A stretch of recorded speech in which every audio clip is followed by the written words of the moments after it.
Students, आज हम आपके सामने जो प्रैक्टिकल पोर्शन है उसको कंप्लीट करने की कोशिश करेंगे। तो उसमें सबसे पहले है pollen germination on slide, that is the part of fertilization in flowering plant. तो सबसे पहले आप देखेंगे कि फर्टिलाइजेशन है क्या। तो fertilization is the fusion of male and female nuclei to form a zygote. Male और फीमेल जो न्यूक्लियाई रहते हैं आपस में मिलकर जायगोट बनाते हैं। इस प्रक्रिया को फर्टिलाइजेशन कहा जाता है। और ये डायग्राम के माध्यम से आप देख सकते हैं कि पोलन ग्रेन को मेल न्यूक्लियाई कहते हैं और ओवरी के अंदर जो ओव्यूल हैं उनको फीमेल न्यूक्लियाई कहते हैं। क्रिया कुछ इस तरह से रहती है कि फ्लावर में जो पोलन ग्रेन है, ठीक है, वो सेम टाइप के पोलन ग्रेन आकर स्टिग्मा पर आकर जुड़ जाएंगे और स्टिग्मा पर आकर ये ओव्यूल के साथ जुड़कर, ठीक है, ओव्यूल के साथ जुड़कर ये पोलन ट्यूब के माध्यम से पोलन ग्रेन जाएंगे और ओव्यूल के माध्यम से जुड़कर और ये जायगोट का निर्माण करेंगे। जायगोट में फर्दर डिवीजन होगा और धीरे धीरे ये एक जो ओवरी है वो ओव्यूल में कन्वर्ट हो जाएगी और ओव्यूल जो है वो सीड में कन्वर्ट हो जाते हैं। इसके बाद हम देखेंगे पोलन ग्रेन एक्चुअल क्या है।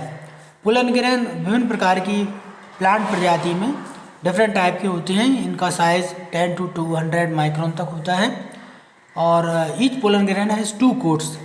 नंबर 1 होता है बाहर वाला कोट जिसको कहते हैं हम एक्साइन, ठीक है। ये एक्साइन कोट जो है वो एक हाईली रेजिस्टेंस मटेरियल स्पोरोपोलेनिन का बना होता है।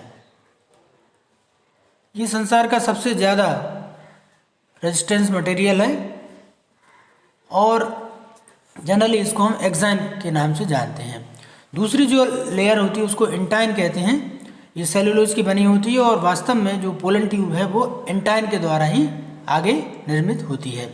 मैच्योर पोलन ग्रेन में 2 प्रकार के न्यूक्लियस हैं। एक जनरेटिव न्यूक्लियस है जो बाद में मेल गैमीट बनाएगा, डिवाइड होकर इसमें 2 न्यूक्लियाई बन जाते हैं। जबकि ट्यूब न्यूक्लियस का काम है ये पोलन ट्यूब बनाने में मदद करते हैं। एक्साइन लेयर स्पोरोपोलन की है और इंटाइन लेयर ये पोलन ट्यूब का निर्माण करती है। माइक्रोस्पोरोजेनेसिस यानी किसी भी फ्लावर के अंदर पोलन ग्रेन का फॉर्मेशन माइक्रोस्पोरोजेनेसिस कहलाता है। पोलन ग्रेन को माइक्रोस्पोर नाम से भी जाना जाता है। तो माइक्रोस्पोरोजेनेसिस में क्या होगा, सबसे पहले जो डिप्लॉयड न्यूक्लियस है, माइक्रोस्पोर मदर सेल है, एमएमसी जिनको कहते हैं हम, एमएमसी माइक्रोस्पोर मदर सेल, इनके अंदर सबसे पहले म्यूटिक डिवीजन होगा, 1 से 2 सेल बन जाएंगी, ठीक है। मियोसिस सेकेंड होगा, उसके बाद 2 से 4 सेल बन जाएंगी और इस तरह से 4 पोलन ग्रेन बन जाएंगे जो कि चारों के चारों फंक्शनल हैं और सबके अंदर हैप्लॉइड नंबर ऑफ न्यूक्लियस रहते हैं। नंबर ऑफ क्रोमोसोम जो है वो आधे हो जाते हैं। जहाँ तक ओव्यूल की बात करें तो इसको मेगास्पोर भी कहा जाता है। तो ओव्यूल ओवरी के अंदर के छोटे छोटे माइन्यूट हिस्से हैं। ओव्यूल में 4 प्रकार के भाग हैं। सबसे पहले है इंटेगुमेंट। इंटेगुमेंट ये सबसे बाहर की प्रोटेक्टिंग लेयर होती है ओव्यूल के। उसके बाद माइक्रोपाइल की बात करें, माइक्रोपाइल वो सिरा है जहाँ से पोलन ट्यूब एंटर करती है। ये माइक्रोपाइल वाला हिस्सा है, पोलन ट्यूब यहाँ से एंटर करती है। न्यूसेलस न्यूट्रिटिव पोर्शन है जो कि बढ़ते हुए ओव्यूल को न्यूट्रिशन प्रोवाइड करने का काम करता है।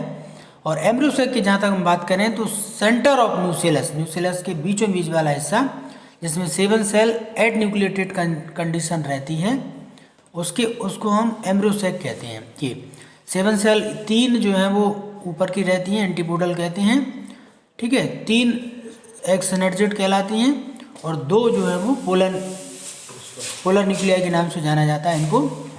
तो इस तरह से हम देखेंगे कि 8 तो न्यूक्लियस हैं लेकिन बीच वाली जो सेल है वो सिंगल रहती है। तो 7 सेल और एट न्यूक्लिएटेड कंडीशन है, ये हम आपको यहाँ पर बताएंगे। तो 7 सेल एट न्यूक्लिएटेड कंडीशन के बाद हम मेगास्पोरोजेनेसिस, मेगास्पोर का फॉर्मेशन किस प्रकार से होता है वो देखेंगे। मेगास्पोर मदर सेल के अंदर न्यूक्लियर डिवीजन होगा और 4 हैप्लॉइड न्यूक्लियस बन जाते हैं। 4 में से जो 3 हैं, 3 न्यूक्लियस जो है 3 सेल डिजेनरेट हो जाएंगे। केवल 1 जो मेगास्पोर सेल है वो फंक्शनल रहेगी। उसमें माइटोसिस होगा, 1 से 2 न्यूक्लियाई बनेंगे, 2 से 4 और 4 से 8 बन जाएंगे। 8 में 3 ऊपर स्थित रह जाएंगे, 3 नीचे और 2 बीच में जो कि पोलर न्यूक्लियाई कहलाते हैं। इस तरह से मेगास्पोरोजेनेसिस जो है वो मैच्योर एम्ब्रियोसेक की यदि हम बात करें तो 7 सेल और 8 न्यूक्लिएटेड कंडीशन रहती है तो ये मेगास्पोर मदर सेल है जिसमें मेगास्पोर का फॉर्मेशन हुआ। अब यदि कंपैरिजन करें माइक्रोस्पोर और मेगास्पोरोजेनेसिस में, तो यहाँ आप देखेंगे कि बनने वाले जो न्यूक्लियाई है, जो टेट्राड है, उसमें से केवल 1 जो है वो फंक्शनल रहेगा, 3 डीजेनरेट हो जाएंगे मेगास्पोर में, जबकि माइक्रोस्पोर में चारों के चारों फंक्शनल रहते हैं। इसके बाद हम functional spore, all 4 microspore produced are functional, और इसमें से only 1 megaspore are functional, 3 degenerate हो जाएंगे। लोकेशन की यदि हम बात करें तो माइक्रोस्पोरोजेनेसिस पोलन सैक के अंदर होता है, यानी माइक्रोस्पोर मदर सेल के अंदर होगा और ये पोलन ग्रेन फॉर्मेशन कराएगा, जबकि मेगास्पोरोजेनेसिस जो है वो कहाँ पर होगा, इनसाइड द ओव्यूल, और यहाँ पर मेगास्पोर फॉर्मेशन होगा। ये एम्ब्रियो सैक बनाते हैं। तो इस तरह से हम देखेंगे कि माइटोटिक और म्यूटिक दोनों प्रकार के सेल डिवीजन से ओव्यूल और पोलन ग्रेन का फॉर्मेशन होता है। अब हम एक्चुअल जो हमारा प्रैक्टिकल है जर्मिनेशन ऑफ पोलन ग्रेन, वो किस तरह से होता है। तो हम हिबिस्कस, जिसे हम चाइना रोज भी कहते हैं, हिबिस्कस रोजा साइनेंसिस, हिबिस्कस के जो फ्लावर हैं उनमें पहले पॉलिनेशन करा देंगे। उन दोनों फ्लावर के बीच में हम क्या कराएंगे, पोलन ग्रेन स्टिग्मा के ऊपर चढ़ा देंगे। तो क्या होगा, सबसे पहली चीज़ है कि pollen grain germinate only, pollen grain तभी जर्मिनेशन होंगे जब सेम प्लांट स्पीसीज हो। देखिए, हवा में उड़कर कीड़ों के माध्यम से, तितलियों के माध्यम से पोलन ग्रेन डिफरेंट टाइप की जो है अलग अलग पौधों में फ्लावर के ऊपर पहुंच जाते हैं, लेकिन जब तक वो सेम स्पीसीज के नहीं होंगे तब तक पोलन ट्यूब नहीं निकलेगी। तो सेम स्पीसीज के पोलन ग्रेन होना चाहिए। दूसरी बात है, पोलन ट्यूब जो है स्टिग्मा के ऊपर कुछ न्यूट्रिएंट्स मटेरियल रहते हैं जो कि पोलन ट्यूब को बनाने के लिए मदद करते हैं, उसको जर्मिनेशन में हेल्प करते हैं। The tube nuclei remain close to the growing tip of the pollen tube and eventually disintegrate. Tube nuclei का आप कोई काम नहीं रहता, जबकि जो जनरेटिव न्यूक्लियाई है ये डिवाइड होकर 2 मेल न्यूक्लियाई बनाते हैं। अब ये पोलन ट्यूब के अंदर 2 मेल न्यूक्लियाई हैं, 2 में से एक जो है वो ओव्यूल के साथ मिलकर जायगोट बनाएगा, इसको कहते हैं फर्टिलाइजेशन या सिंगेमी। ठीक है, अभी सिंगल फर्टिलाइजेशन हुआ है और जायगोट फॉर्मेशन हो गया है। सेकेंड मेल न्यूक्लियाई जो रहता है वो पोलर न्यूक्लियाई के साथ जुड़कर और एंडोस्पर्म बनाता है। इसे हम डबल फर्टिलाइजेशन या ट्रिपल फ्यूजन के नाम से जानते हैं। ये जो एंडोस्पर्म बना है ये हमारे एम्ब्रियो को, जायगोट के बाद क्या बनेगा, एम्ब्रियो, तो एम्ब्रियो को ये न्यूट्रिशन प्रोवाइड करने का काम करता है। समरी कुछ इस तरह से रहती है कि ये जो पोलन ग्रेन है, पोलन ग्रेन के अंदर 2 nuclei, tube nuclei pollen tube बनाने का काम करता है, इसका फर्टिलाइजेशन में कोई रोल नहीं होता। जनरेटिव न्यूक्लियाई होता है वो डिवाइड होकर 2 स्पर्म न्यूक्लियाई बनाएगा। पहला स्पर्म न्यूक्लियाई एग के साथ मिलकर जायगोट बना देगा, जायगोट जो है वो बाद में एम्ब्रियो बनाएगा, इसको हम सिंगेमी कहते हैं। और जो दूसरा जो न्यूक्लियाई है स्पर्म न्यूक्लियाई, ये हमारे पोलर न्यूक्लियाई के साथ मिलकर एंडोस्पर्म बनाता है। ये एंडोस्पर्म जो है ट्रिप्लॉइड होते हैं, जबकि जायगोट जो रहता है वो डिप्लॉइड होता है।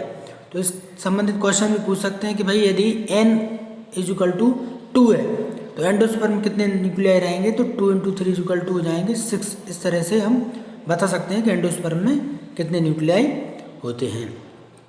डबल फर्टिलाइजेशन जो है वो पोलर न्यूक्लियाई के द्वारा सेकंड जो पोलन ग्रेन का न्यूक्लियाई है स्पर्म न्यूक्लियाई, वो दोनों जब आपस में मिलते हैं तो डबल फर्टिलाइजेशन की घटना होती है, और ये सिर्फ एंजियोस्पर्म के अंदर पाई जाती है, जिम्नोस्पर्म के अंदर डबल फर्टिलाइजेशन नहीं होता।